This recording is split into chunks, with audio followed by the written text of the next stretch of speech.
This episode is brought to you by Indeed. When your computer breaks, you don't wait for it to magically start working again. You fix the problem. So why wait to hire the people your company desperately needs? Use Indeed's sponsored jobs to hire top talent fast. And even better, you only pay for results. There's no need to wait. Speed up your hiring with a $75 sponsored job credit at Indeed.com/podcast.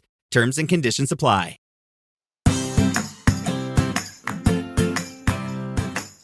Hi, and welcome back to Realistic Sustainability Educational Shorts. So we're getting closer and closer to spring. I can already kind of feel it. And we are starting to lay our groundwork for all of our summer projects. Well, at least I am. I've already been meeting with the city, looking at what we're going to do for Edible Landscape Project this year, along with checking out my property. How did things decompose this year? What needs to be cleaned up? So if you're looking to start your own community programs, you should be already meeting with your town, your city, your township with your project plan. You should be coming to them already looking for approvals. Now, don't just do that. Start collecting volunteers, friends, family, whoever you can. Some of them will even still be around by the end of the season, but you want to have as many prepared to help you as humanly possible.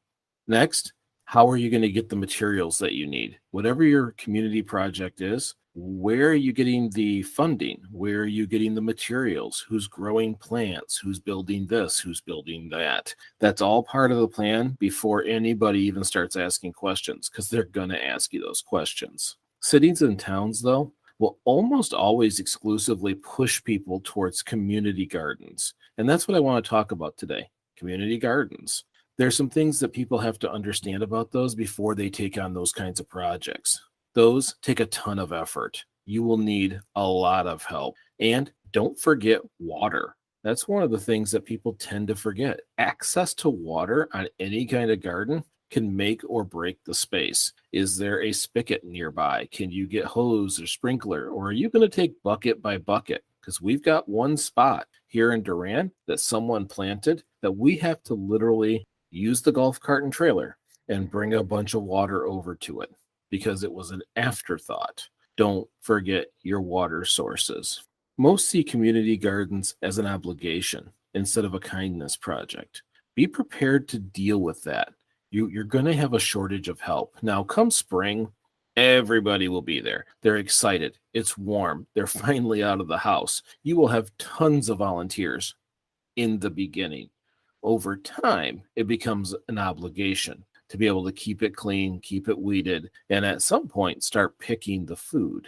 You'll be surprised. Once they've done all that work to prepare, a lot of people don't make it all the way through to the end to enjoy what they've accomplished. And then there's a few that kind of disappear in the summer but show back up in the fall. Either way, expect it and embrace it. Find as many people as you can. There's retirees, groups in town, the Rotary and the Eagles Club. Go to these clubs, these groups, and try to bring in as many people as possible because they're going to rotate in and out. Now, they all might stay in the beginning, but by the middle, you'll get a few here and a few there. Trust me, you'll want the extra hands because a big community garden is a lot of work, and it's certainly a lot of work for one person. Now, another way to get some extra hands, contact the local schools. It's a learning opportunity. This is a chance for kids to come out and learn botany, be able to understand how to grow their own food. I'm sure there's a few kids, some in agriculture groups, that will come out and help out. That's a tremendous help in a garden situation like this. You get to help them create routines. And after a while, they might even enjoy it. Also, try to design your gardens with the minimal amount of maintenance. Do the extra work in the beginning to get prepared. Till the ground, clean the ground, get it nice, get it cleared, so that later on you have less and less maintenance. Because in most cases, maintenance grows as help disappears. And you want to simplify everything as much as humanly possible. If you have the ability, set up a few rain barrels if you don't have other ways to get water there. Try to find ways to make your job and everybody else's job as easy as possible. Then you'll get more people. Community gardens are great.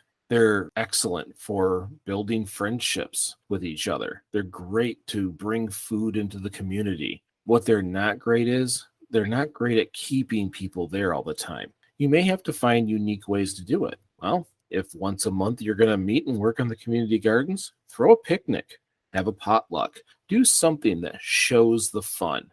So that way, the people who are there get that reward and satisfaction of a day well worked, along with a treat at the end. And those who aren't, when they drive by, they see this entertaining, fun party. Look for ways to get people's attention and make them want to be a part of it. Now, what we should be doing is not immediately taking the city, town, or township's advice on a community garden. Look closely at your community, assess it. What does it need? It might need a community garden, but that may not be it.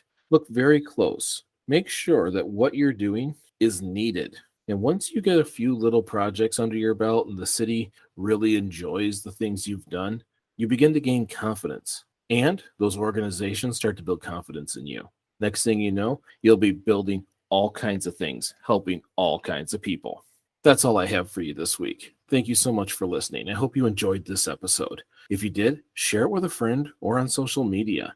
Other ways you can support realistic sustainability is by becoming a monthly sustainer on either our anchor.fm site, just search realistic sustainability, or go to greenyourlife.org and under the podcast tab. If you would like another way to help realistic sustainability, leave us a 5-star review. Well, leave us a comment, click like, click follow, anything that shows that you're listening. That really does actually help us out. Thank you so much. And remember, we're just trying to get a little better each week. Little bit, big bit. Thanks again. Thanks for listening, and we'll see you next week.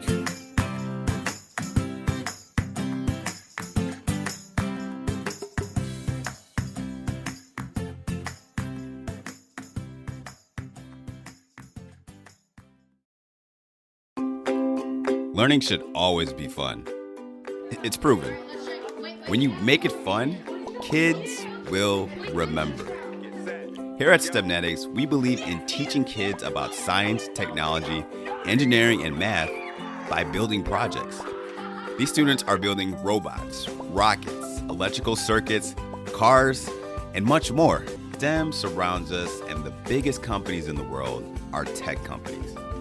Let us help you support your little scholars and prepare them for the future.